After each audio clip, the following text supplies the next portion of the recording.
Jadi satu pertanyaan tuh begini, kenapa polemik nasab ini baru terjadi sekarang? Sementara sebelum atau bahkan di zaman-zaman ulama-ulama yang terdahulu, seperti yang terdekat, Imam Zubair. Kemudian yang terjauh dari kita yaitu Ki Hasyim Asy'ari, Syekh Nawawi Al-Bantani, dan Syekh Khalil. Itu bagaimana cara menjawabnya itu? Saya jawab dulu ya. Nanti biar diteruskan sama Kiai Abdul Ghani. Monggo.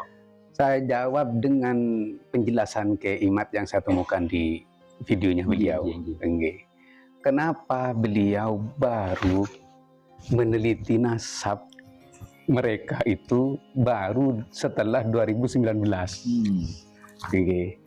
Nah, jawabnya beliau itu karena berangkat dari rasa penasaran beliau terhadap para Ba'alawi ini yang perilakunya itu tidak sesuai dengan perilaku baginda Nabi besar Muhammad SAW.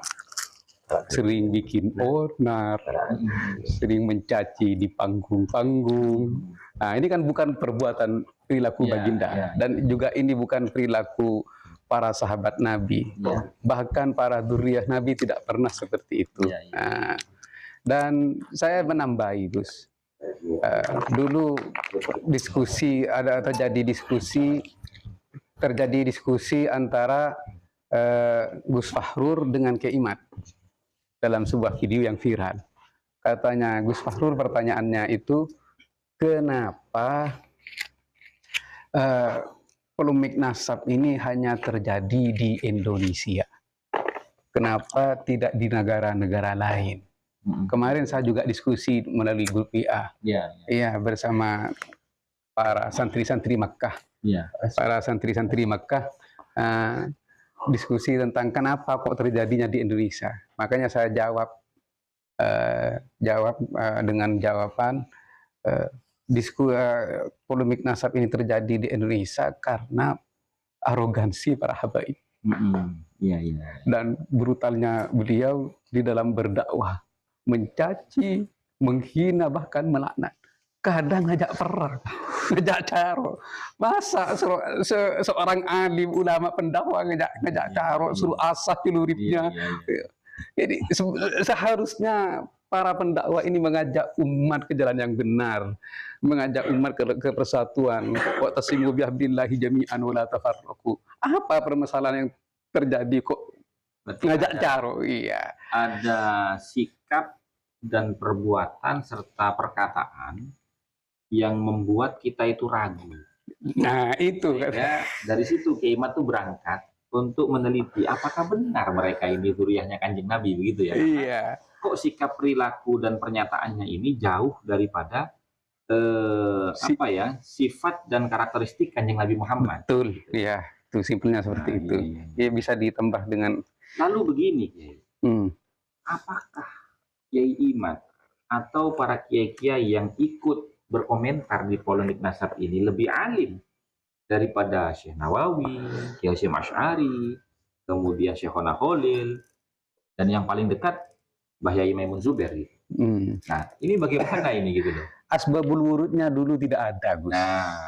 Asbabul wurudnya ditemukan setelah 2014. Mungkin kalau seumpamanya asbabul wurudnya yang terjadi sekarang ini ada di zaman beliau-beliau, insya Allah pun akan melakukan penelitian. Betul. Bisa ditambahkan oleh silakan Kiai. Lebih jelas nih teman-teman. Selain dari pada memang polemik nasab sehingga ada pengkajian dari Kiai Imad, itu berangkat dari mereka-mereka yang tidak menggunakan akhlakul karimah dalam berdakwah, begitu. Kalau ulama dekat dengan umaro yang tujuannya itu mengislahkan umaro dikatakan ulama su, penyerangan seperti itu. Lalu dikatakan lagi seorang habib yang bodoh, yang maksiat, kakinya lebih mulia dari kiai yang soleh, yang alim 70 kali, 70 kiai. Nah, itu berangkat dari itu. Betulkah? Karena kalau memang itu dimasukkan kepada iqra yang merupakan gandengan dari Al-Quran, ini harus ada keserasian, Gus.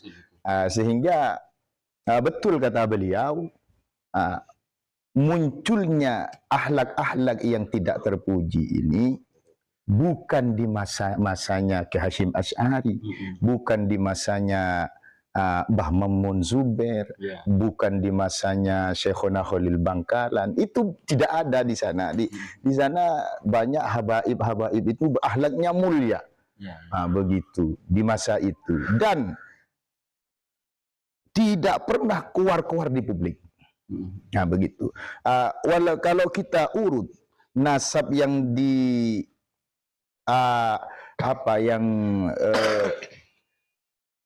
ditampakkan di dalam nasabnya Balawi itu di Burqatul Musyikoh.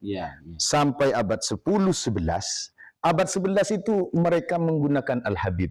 Tidak pernah menggunakan gelar As-Sayyid, Gus. Berarti mereka hanya mencatat nasabnya di internal. Tidak dipublikasikan. Baru di abad 12 mereka mempublikasikan di Mekah. Sehingga di Mekah itu ada penguasa Hijaz namanya Syarif Aunur Rafiq. Lalu melarang mereka untuk mempublikasikan nasabnya dan melarang menggelarkan Sayyid dan Syarif itu, baik secara resmi dan tidak resmi. Nah, itu di abad 12-an. Itu masuki abad 13. Begitu. Lalu mereka berhenti mempublikasikan sebagai Sayyid Syarif. Hanya memberi gelar dirinya adalah Al-Habib. Begitu. Karena ini menggunakan catatan internal, ya kalau internal ya tidak dipublikasikan, ya publik nggak punya tanggung jawab untuk. Karena baru sekarang ini dari dalam darah kami di publik mengalir darah Rasulullah, dengan ditambah anjing, babi, baru itu karena dipublikasikan maka publik perlu membuktikan kebenarannya itu, Gus. Begitu, Gus.